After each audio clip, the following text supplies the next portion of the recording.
Welcome. Today I'm going to show you one of the most famous models in economics, the Solow growth model. So let's get into it. The Solow growth model is trying to explain long-term economic development or economic growth. So that means maybe we have 2020 here, and here are the other years, and here's 2050. And the Solow growth model is interested in what happens in this long term with an economy and what that depends on. And for that, we first need to understand how people and firms act in the years in between. So how people act short term. And then the second step, we can try to understand what that means for long-term development. So step one, short-term behavior. So that is the behavior that happens within a year. And in the Solow growth model, we have two types of players. The first type is the households.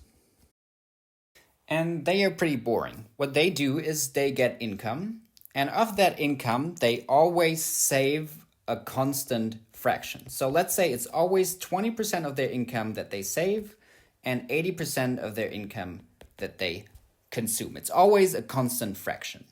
And then they supply labor. And they always supply the same amount of labor. You can think of these people as being 40-hour work week types of guys. So that's what they do. They save, they consume, and they supply labor. The more interesting or the more intricate thing is the firms in the Solow world. The firms, they produce stuff. And what they do is they produce stuff with a production function, which I call large F. And they produce stuff which is dependent on the capital they have and the labor they have. In other words, they need machines and people to produce stuff. And then in the Solow model, there is this letter A. And this is the efficiency factor. So the A tells us how efficient people work. Right? It could be that with one machine, one worker generates 1 unit of output, but then we have a new technology and that same worker can use the new machine and generate 2 units of output in a day. And in order to produce, those firms, of course, have costs. They have costs for capital. And the cost for capital is just the interest rate times the capital. So, for instance, I need a machine for 100 euros. The interest rate is 5%. So the cost for that machine is 5 euros. And the second component of that cost is given by the labor. And labor is just wage times how many people I use. And the small subscript T that I always use here, that's just to denote, okay, that's the production in year T. So T could be 2020, 2030, 2050, you name it. And when we want to understand how firms act in the short term, then we need to solve a profit maximization problem. What we have here, that's just the profit of the firm. It's what the firm produces minus what the firm pays. So if we want to know what is optimal for the firm, well, it is of course optimal to make as much profit as possible. So we need to take the first order derivatives of that profit function. First with respect to capital and then with respect to labor. So let's start with capital.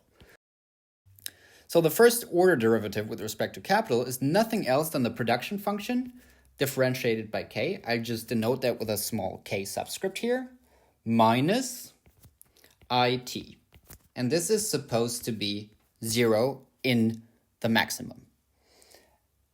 So in the maximum, we have that the first order derivative of the production function with respect to capital has to be equal to the interest rate. Why does that make sense? And this is a very classical argument in economics. So let's just say that case 1, the first order differential is larger than the interest rate.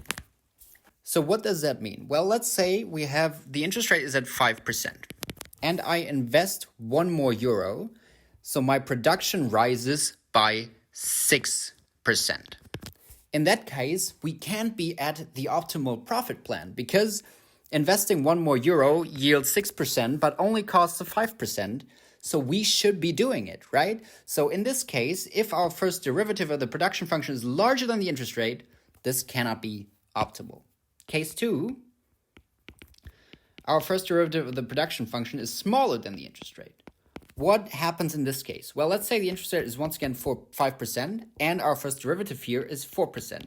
So I invest another euro, I generate 4% in revenue, but I need to pay 5%. So this is not optimal. I should go down with my choice of capital. So these two cases, they cannot be optimal. So it has to be that in the optimum, both are equal. The first derivative of the production function with respect to capital and the interest rate. And for our first order derivative with respect to labor, we get exactly the same condition, just with respect to labor and wages, right? The first order derivative is just the first order derivative of the production function with respect to labor minus the wage, and this has to be equal to 0. And it's exactly the same as with capital. We need to have that the first order derivative with respect to labor is equal to the cost that additional labor is producing, namely the wage. So with that in mind, we've understood what households and firms do. Households supply savings or capital and labor, and the firms choose capital and labor optimally to maximize their profit. So what does that mean on a market or in an equilibrium? Well, in an equilibrium, we need to have that the supply of labor is equal to the demand of labor. And note that the Solow model is super simple. In the Solow model, the supply is coming from the households of labor and capital, and only the firms are choosing. So it has to be that in equilibrium, we have an interest rate and a wage rate, so WT and IT, such that this nets out, that the firms choose exactly what the households provide. So to put it simply, in the Solow model, the household structure, so how many people I have and how many capital the households have, determines prices. So this is what firms and households do short term, every year. And now in the Solow model, we use this model and think about what happens when households and firms do that over the course of 30 years. What is the long-term development if people and firms behave that way in the short term? And in the Solow model, the most important variable is capital. Think about how many machines we have. And the change in capital, which I denote by dk over dt,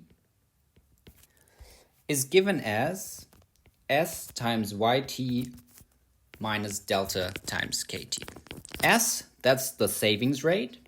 Remember, the households always save the same of their income. Y is the total income. Delta is the depreciation rate. In other words, how many machines go broke in a year. And KT, that's the total capital in the economy. So what does this equation mean? Think about it like this. We have a capital stock, so that's the worth of all machines in an economy. And every year, well, some part of that capital stock goes broke. So our capital reduces. That's the second part of the equation. But also, people invest in new machines. They save capital and buy new machines. So the capital stock increases by those savings. That's the first part of the equation. That's that. And so this equation itself, the sum of the savings and the depreciation, that's the total capital, that's the total change in capital after a year.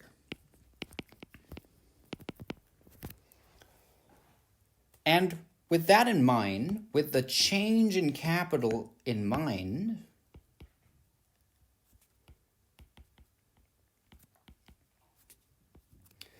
we can look at the change in so-called effective capital. And we do that because it makes our calculations easier. What I mean by effective capital, I denote this with a small k, is nothing else than the capital divided by A times L. And remember, A, that was the efficiency factor of labor, and L, that's just the labor. In other words, how many hours all people in our economy provide. And now we want to look at the change in effective capital. So the change in small k over time. Then we need to use the product rule. So this is now differentiation from high school. I'm going to do it step by step. If you're bored by this, just skip it in the video. So we're differentiating this by t. And note that all variables, they depend on time. And the first derivative looks like this in the first step. We have the denominator times the derivative of k, and we have the numerator times the derivative of the denominator.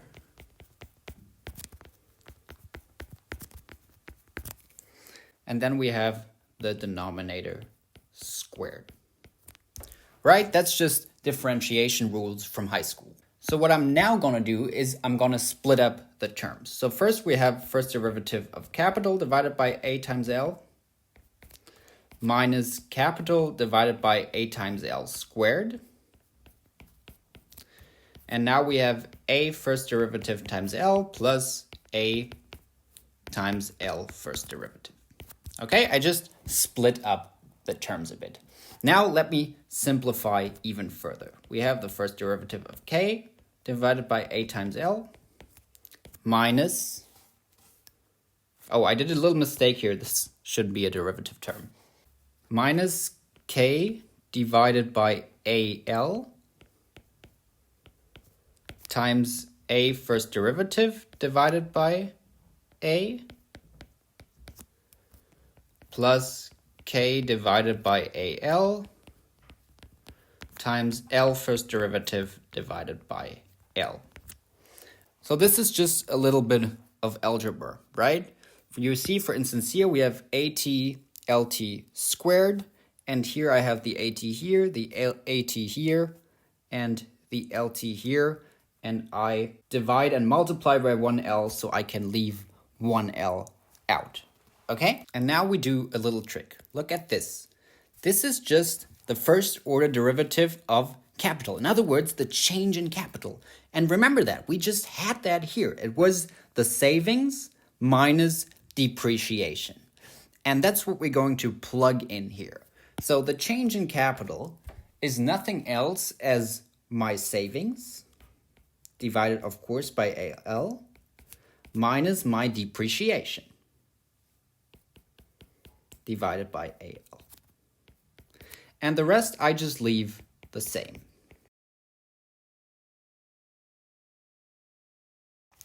And now, guys, we're almost there. One little quick definition. I'm going to denote large capital by A times L as small kt. Okay, this is just a definition. And with that, we can write this a bit more neatly. I'm also going to write small yt for large y, so large production over AT/LT. And with that, we get sy small yt minus small kt delta plus ga, which is just the growth rate in A. So nothing more than the first derivative of A with respect to A. And I'm going to write GL for the growth rate in labor. So nothing else than this. First derivative of labor divided by labor. And believe it or not, this is it. This is the famous Solow growth formula. And let's try to understand this formula once again. This is the change in effective capital. So how our capital divided by A times L changes over time. So on the y-axis, we have capital. And on the x-axis, we have our change in effective capital. And let's look at the first term, the S times YT. The S times YT, this is a concave curve. Why is S times YT concave? Well, that's a bit of an assumption over production functions. Let me make a little side note. Concave production functions. So what does it mean that YT is concave in K? Well, YT, that is what we can produce with a given amount of capital and labor. So YT is nothing else than what we can produce with capital and labor. So what now happens if I have 100 workers and 100 machines? Well, then everything's fine. Maybe I can produce 100 units of output, maybe 100 units of bread. But let's now say that we ramp up our machines and we say, okay, we have 200 machines, but still only the 100 people working. So maybe they can produce 150 units of bread. Why? Because they don't have infinite time. I mean, they need to work with 2 machines now, and that kind of messes things up, so they get more unproductive per unit. And let's now say that we ramp this up to 1,000 machines. And still we only have the 100 people, and maybe with those 1,000 machines they get a bit better, but they get to 200 units of bread. And when you draw this on a graph, you get a concave production function. You get capital here and output here. And what happens when you ramp up capital is that efficiency per unit of capital decreases. And that is why the production function is concave. This is just an assumption, and oftentimes this meets reality. So this is the first part of the Solow formula. The second part of the Solow formula, that's just a linear function in capital. So that looks like this. And this here, where both functions meet, that is a very, very special point. That's the point that we call equilibrium. And what happens in this point? In this point, our effective capital does not grow anymore. Why? You can see it in the formula.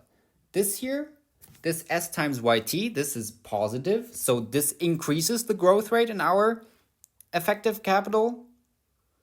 And the second part here, well, this is negative. So this decreases the growth rate in our effective capital. So when both curves equal each other, the growth rate is 0. And that is the Solow formula. I'm going to zoom out here a bit to show you what we've done. We've looked at short-term behavior of firms and households, and we have looked at what this means for long-term development. But now you'll probably say, okay, Nico, this is very complicated. I've seen a couple of curves. What does that mean? What can we learn from the Solow model? And that's the last chapter in this video series. So what do we learn from this model? I think we can see the central lesson if we look at consumption. So what do people consume in our Solow world? Well, in our Solow world, we produce YT, and we produce this by using capital and labor. And this L, once again, is our efficiency factor. But people do not consume everything that is produced. They only consume a part of what is produced and invest or save the rest of it. So what they consume is actually 1 minus the savings rate. And I'm now going to do a little trick. I'm going to multiply and divide by AL. So AL times 1 over AL times our production function times 1 minus S. Right? I just multiplied by 1. And now I can drag this AL into the production function. So we get 1 minus S, YT equals AL, F, K over AL, 1 minus S.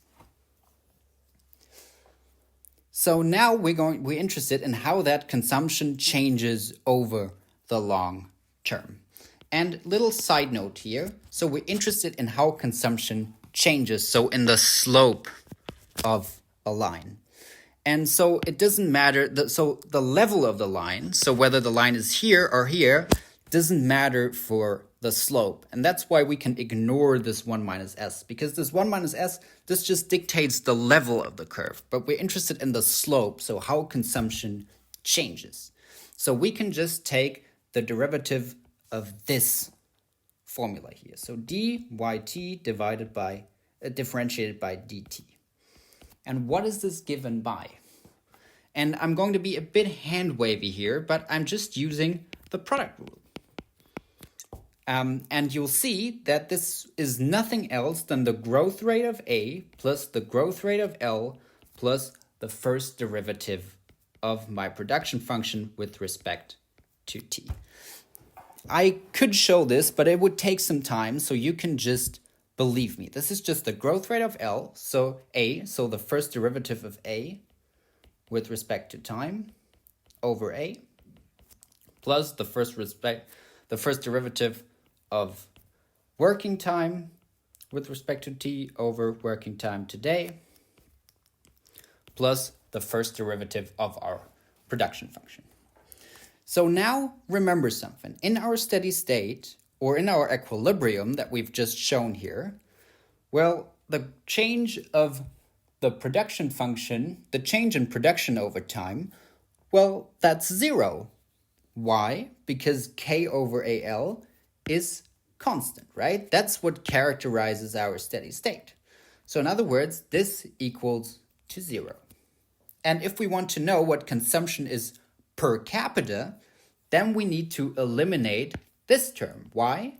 Because this is growth of our labor supply population. So if we want to know how our consumption rises per capita, then we need to divide this equation by the growth per capita, right? Consumption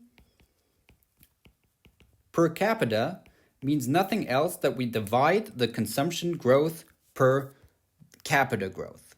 So in other words, when we do that with this equation, and I'm a bit hand-wavy again here because we're calculating with growth rates, then we can just eliminate the GL here. Of course, you can't do that with normal equations, but because we're handling with growth rates here, we can do that. I'm skipping a lot of steps. You can just believe me, and if you want to know, please ask in the comments. So what we get here is that the growth in consumption per capita only depends on one thing, on GA, or is actually equal to GA. And that is the big learning of the Solow model. It tells us that the only thing that depends on whether our economies are growing in consumption per capita is technological change.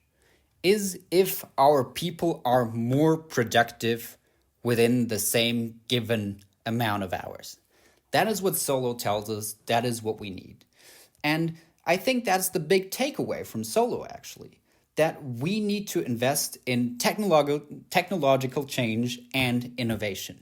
So education, what we're actually doing here on YouTube, that you learn about this world and that you can invent new things, that is what will dictate our long-term prosperity. That is what Solow tells us.